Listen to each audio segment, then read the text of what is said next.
Doctor గారు ఈ మధ్య గట్ హెల్త్ అంటున్నారు. So gut health is second brain అంటున్నారు. రైట్. గట్ హెల్త్ యొక్క ప్రాముఖ్యత ఏంటి? ఈ మధ్య దాని మీద వస్తున్న తాజా పరిశోధనలు ఏం చెప్తున్నాయి? సో ఏం చేయడం వల్ల గట్ హెల్త్ అనేది పాడవుతుంది, దాన్ని ఎలా కాపాడుకోవాలి? సో ఏం లేదండి, గట్ హెల్త్ అదంటే మన పేగులలో, మన చిన్న పేగులలో ఎక్కడైతే మన ఫుడ్ డైజెషన్ అవుతుందో ఇక్కడ చాలా ఒక బిలియన్స్ ఆఫ్ బ్యాక్టీరియా అనేది ఉంటుంది.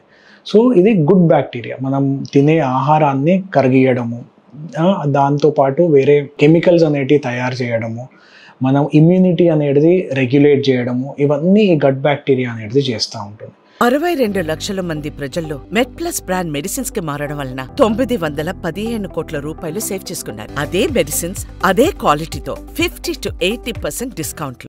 సో మనం ఈ గట్ బ్యాక్టీరియా ఎందువల్ల ఖరాబ్ అవుతుంది అని అంటే, మనం తినే ఆహారంతో, మన స్ట్రెస్ లెవెల్స్తో, ఫిజికల్ యాక్టివిటీ సరిగ్గా లేకపోవడంతో, లేదు అని అంటే మన ఫ్యాట్ కంటెంట్ అంటే ఒబేసిటీతో, ఇవన్నిటితోటి ఏమవుతుంది అని అంటే ఆ బ్యాలెన్స్ అనేది మిస్ అయ్యి మనకి ఈ గుడ్ బ్యాక్టీరియా అనేది చనిపోయి బ్యాడ్ బ్యాక్టీరియా గ్రోత్ అనేది ఎక్కువైతా ఉంటుంది.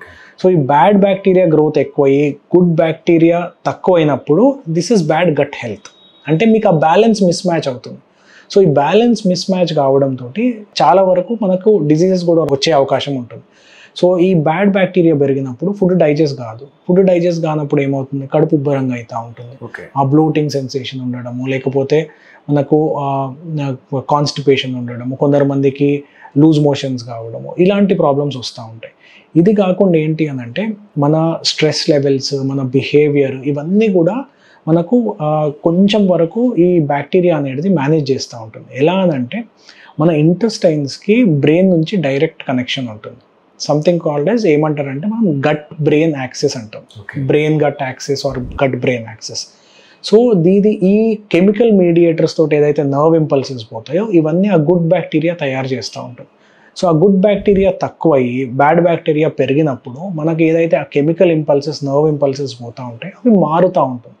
సో దాంతోపాటు మనకు కొంచెం డిప్రెస్డ్ ఉండడము, మూడ్ సరిగ్గా ఉండకపోవడము, ఇలాంటివి కూడా మనకు ఈ గట్ హెల్త్ తోటి చేంజ్ అవుతూ ఉంటుంది. సో దీంతో పాటు వచ్చిన ఇంకొక డిజీజే మనకు ఇరిటబుల్ బౌల్ సిండ్రోమ్ అంటారు. ఇది ఒక గట్ హెల్త్ అనేది చాలా ఇంపార్టెంట్గా రోల్ ప్లే చేస్తుంది ఈ గట్ మన ఇరిటబుల్ బౌల్ సిండ్రోమ్ సిమ్టమ్స్ రావడానికి. అందుకోసం దీన్ని second brain of the body అని అంటారు. ఎందుకంటే మన మూడ్ డిస్టర్బెన్సెస్ అన్నీ ఈ గట్ బ్యాక్టీరియా తోటి మూలబడి ఉంది కాబట్టి దాన్ని సెకండ్ బ్రెయిన్ అనడం జరుగుతుంది. సో మనం ఏం చేస్తే గట్ హెల్త్ అనేది ఇంప్రూవ్ అవుతుంది అనేది నెక్స్ట్ క్వశ్చన్. సో ఈ గుడ్ బ్యాక్టీరియా అనేది అది పెరగడానికి, అంటే అది ఆప్టిమల్ లెవెల్స్లో ఉండడానికి మనకు fibre content of the food ఎక్కువ ఉండాలి. సో ఈ ఫైబర్ తోటి ఏమవుతుంది అని అంటే ఫ్యాటీ యాసిడ్స్ తయారవుతూ ఉంటాయి, విచ్ ఇస్ అది ఆ బ్యాక్టీరియాకి ఫుడ్ అన్నట్టు. మీరు ఇది కాకుండా మీరు ప్రాసెస్డ్ ఫుడ్ తీసుకుంటున్నారు, ఫ్యాటీ ఫుడ్స్ తీసుకుంటున్నారు, ఇవన్నిటితోటి ఏంది ఈ గుడ్ బ్యాక్టీరియా పెరగకుండా బ్యాడ్ బ్యాక్టీరియా పెరగడానికి అది ఒక సబ్స్ట్రేట్ అన్నట్టు.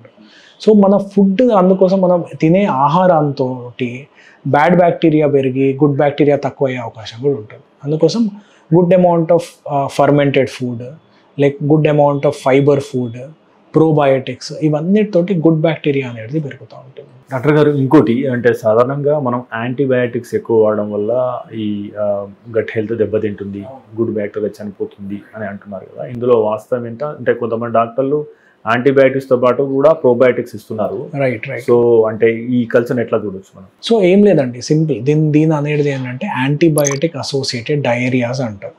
ఏంటంటే ఇప్పుడు మనం కారణం ఏదన్నా ఉండదు, యాంటీబయాటిక్స్ ఇచ్చినప్పుడు ఈ యాంటీబయాటిక్స్ మన రక్తంలోకి పోయి ఎక్కడైతే ఇన్ఫెక్షన్ ఉందో క్లియర్ చేస్తుంది. దీంతో పాటు మన బ్యాక్టీరియా ఏదైతే పేగులలో ఉన్న బ్యాక్టీరియాని కూడా డ్యామేజ్ చేసే అవకాశం ఉంటుంది.